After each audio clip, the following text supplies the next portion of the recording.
बिस्मिल्लाहिर्रहमानिर्रहीम। अस्सलाम वालेकुम। नाज़रीन गिरामी, एक सवाल जो अक्सर व बेशतर हमारे जहनों में भी पैदा होता है और हमारी नौजवान नस्ल भी हमसे करती है, वो सवाल ये है कि हिटलर यहूदियों से नफरत क्यों करता था। आज की इस वीडियो में हम आपको इस सवाल का जवाब तारीखी हवालों से भी देंगे और उसके साथ साथ उस वक्त के मुताबिक भी आपको ये जवाब दिया जाएगा जिस वक्त में इन्हें कत्ल किया गया था और हिटलर ने इन्हें कत्ल किया था। ये सवाल अहम सवाल है। ये वो सवाल है जिसका जवाब हासिल करने के लिए कई किताबें लिखी गई, मगर सबसे दुरुस्त बात यह है कि हिटलर जर्मन कौम को दुनिया की बेहतरीन कौम समझता था। लेकिन यहूदी उलमा का इस हवाले से क्या किरदार था, यहूदी लोगों का इस हवाले से क्या किरदार था, या वो क्या कहते थे, आज की इस वीडियो में ये तमाम तर बातें हम डिस्कस करेंगे। नाज़रीन गिरामी, हिटलर का ये ख्याल था कि सिर्फ जर्मन कौम ही को दुनिया पर हुक्मरानी का हक हासिल है और जर्मनी की तरक्की के लिए ज़रूरी है कि मुल्क से तमाम गद्दार ख़त्म कर दिए जाएं। ये इंसान की तरक्की की राह में रुकावट है। पहली जंग अज़ीम में जर्मनी में रहने वाले यहूदियों ने दरपर्दा जर्मन मफाद के खिलाफ बरतानिया और उसके इत्तेहादियों का साथ दिया था। जर्मनी में रहते हुए जर्मनी के खिलाफ काम करना हिटलर के नज़दीक नाकाबिल मुआफ़ी जुर्म था। वो उनकी पुरानी तारीख से भी वाकिफ था कि कैसे उन्होंने अल्लाह के पैगंबरों से बदअहदी की, और एक ईसाई होने के नाते वो इससे भी वाकिफ था कि ये यहूदी उलमा ही थे जिन्होंने हज़रत ईसा अलैहिस्सलाम को फांसी दिलवाने में कलीदी किरदार अदा किया था। इसलिए वो उन्हें एक लानत ज़दा नस्ल समझता था और दुनिया को यहूदियों से पाक कर देना चाहता था। यहूदी ईसाइयों की तरह हज़रत ईसा अलैहिस्सलाम को खुदा का बेटा नहीं मानते और कई ईसाई हज़रत ईसा अलैहिस्सलाम की खुदाइयत को मानने के इस इनकार को तकब्बुर की निशानी समझते थे। कई सदियों तक चर्च ने यह सिखाया कि हज़रत ईसा अलैहिस्सलाम की मौत यहूदियों की वजह से हुई, जबकि आज के मौरख़ीन और चर्च ये सिखाते हैं कि हज़रत ईसा अलैहिस्सलाम को रोम की हुकूमत ने इस वजह से शहीद किया था कि अफसरान उन्हें अपने इक़्तिदार के लिए एक सियासी ख़तरा समझते थे। इसी वक्त चूँकि पुराने ज़माने का चर्च सूदखोरी, पैसे के सूद समेत लेन देन की इजाज़त नहीं देता था, यहूदियों ने ईसाई अक्सरियत के लिए साहूकारों का किरदार अदा किया। फ्रांस में रूस की खुफिया पुलिस के एक एहलकार ने ज़ियोन के बड़ों के प्रोटोकॉल्स तैयार किए। प्रोटोकॉल्स में ये कहा गया कि यहूदी पूरी दुनिया पर कब्जा करने की साजिश कर रहे हैं।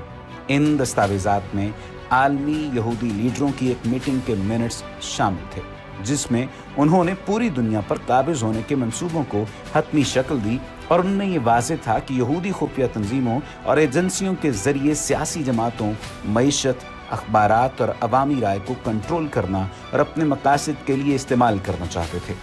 प्रोटोकॉल्स को दुनिया के मुख्तलिफ ममालिक में शाया किया गया, जिनमें रियासत मुत्तहिदा अमेरिका भी शामिल है। 9 नवंबर 1938 की रात को राइख भर में यहूदियों के खिलाफ तशद्दुद शुरू हो गया।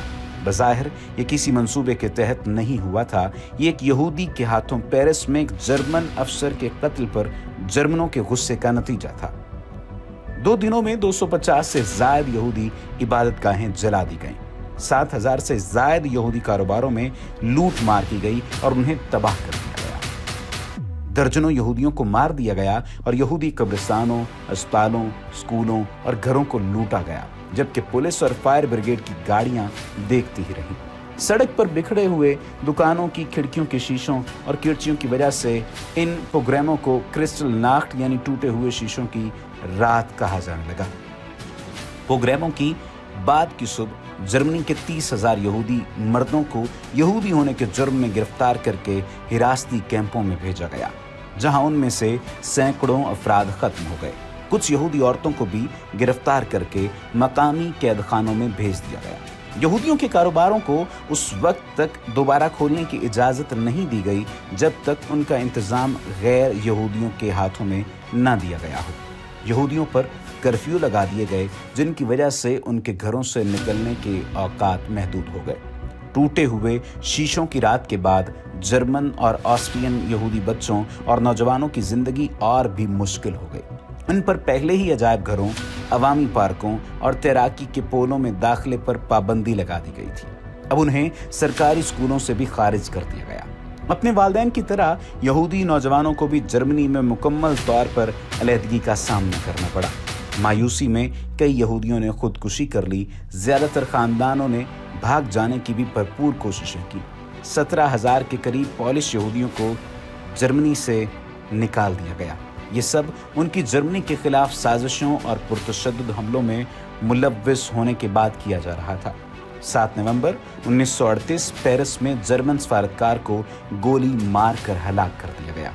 यहूदियों की निशानदही करके उन्हें सरकारी ओहदों से बरतरफ कर दिया गया। एडोल्फ हिटलर के चांसलर बनने के 2 महीने बाद अप्रैल 1933 में मंजूर किए जाने वाले कवानीन के साथ इंतजामिया की तत्हीर शुरू हो गई। इन कवानीन में एक आर्यन पैराग्राफ शामिल था, जिसमें समाज के मुख्तलिफ शोबों से यहूदियों को निकाल फेंकने का इंतजाम किया गया था। हुकूमत के तमाम मुलाजमीन को अपनी आर्यन नस्ल के सबूत में दस्तावेजात पेश करने की ज़रूरत पड़ गई। पहली दफ़ा कानून में यहूदी की तारीफ फराहम की गई थी। जिन मुलाजमीन के वालिदैन या दादा दादी या नाना नानी यहूदी थे, उन्हें अपने ओहदों से बरतरफ कर दिया गया। 17 अगस्त 1938 यहूदियों के लिए यहूदी नाम अपनाना लाजमी करार दे दिया गया। जर्मनी की हुकूमत ने इन तमाम यहूदियों के लिए जो अपने पहले नामों से फौरी तौर पर यहूदी जाहिर नहीं होते थे, अपने पहले नाम के बाद एक यहूदी नाम का इजाफा करना जरूरी करार दे दिया।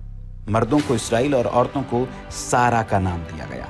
अक्टूबर में जर्मन हुकूमत ने यहूदियों के तमाम पासपोर्ट जब्त कर लिए। यहूदियों को जारी किए जाने वाले नए पासपोर्ट पर जे का ठप्पा लगाया गया, जो मालकान की यहूदी शनाख्त की गवाही देता था।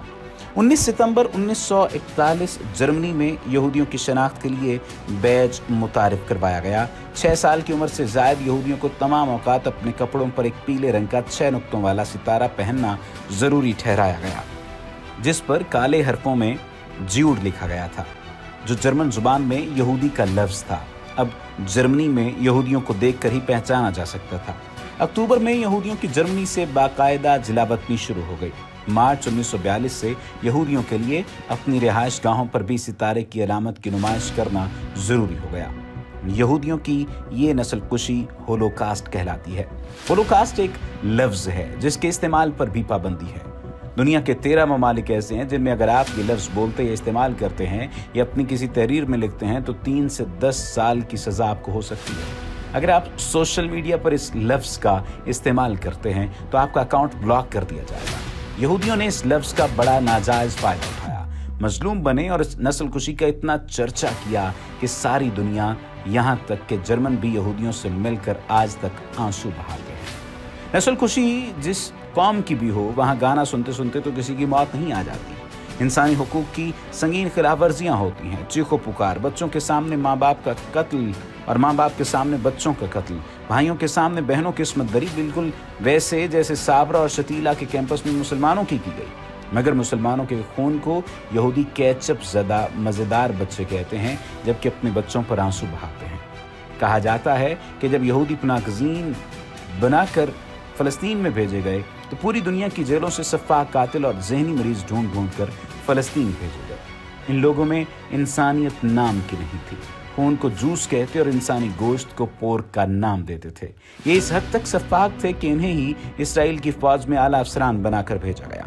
इन्होंने जब फ़लस्तीन की आबादी पर जुल्म ढाए और अक़वाम मुत्तहिदा एक मुनाफिक की तरह इन्हें घेर कर इनके घरों से निकाल कर ले गया, इन मुसलमानों के घरों पर यहूदियों के कब्जे हो गए। जबकि मुहाजिरीन कैंप्स में किसी इस्लामी त्यौहार के मौके पर खूब तेज़ आवाज़ में खुशियाँ मनाने की आड़ में गाने चलाए गए। इन फ़लस्तीनी, जो कि फ़लस्तीन के सफारतकार भी रहे और आजकल जामिया अज़हर में प्रोफेसर हैं, उन्होंने बताया कि इन गाड़ों की याद में मुसलमानों की चीखें किसी को सुनाई न दी। यहूदी मुसलमानों के खेमों में घुसते, कसाईयों की तरह मुसलमानों को ज़िबा करते, थक जाते, फिर शराब पीते जाते, शराब पीते, अपने ऊपर उंडेलते, कहे लगाते और फिर नाचते हुए मुसलमानों में घुस जाते। यहूदियों ने इस कत्लेआम को एक त्यौहार की तरह मनाया। सुबह इन कैंप्स में सिर्फ इंसानी खून और गोश्त था। लाशों का इस तरह मसला किया गया कि किसी की भी पहचान न हो सकी। तमाम जिस्मानी अज़ा को इज्तिमाई कब्र में दफन कर दिया गया। मरने वालों के घरों, बागात और खेतों पर इसराइलियों का कब्जा हो गया और ये सिलसिला आज तक जारी है। यहूदियों की जिस आलमी साजिश को नाज़ियों रूसियों ने बेनकाब किया था और जिसे रोकने की कोशिश की थी, यहूदियों ने पैर जमाते ही उस पर कामयाबी से काम करना शुरू कर दिया है। फ़र्क सिर्फ इतना है कि इस बार ईसाई दुनिया उनके साथ है, کیونکہ وہ یہودیوں کو نہ صرف مظلوم سمجھتے ہیں بلکہ ان کے خلاف بات کرنے کو بہت بڑا گناہ بھی سمجھتے ہیں۔ امید ہے آج کی یہ ویڈیو آپ کو پسند آئی ہوگی، لیکن اگر آپ نے ابھی تک ہمارے چینل کو سبسکرائب نہیں کیا تو سبسکرپشن کا بٹن دبا کر سبسکرائب کر لیجئے۔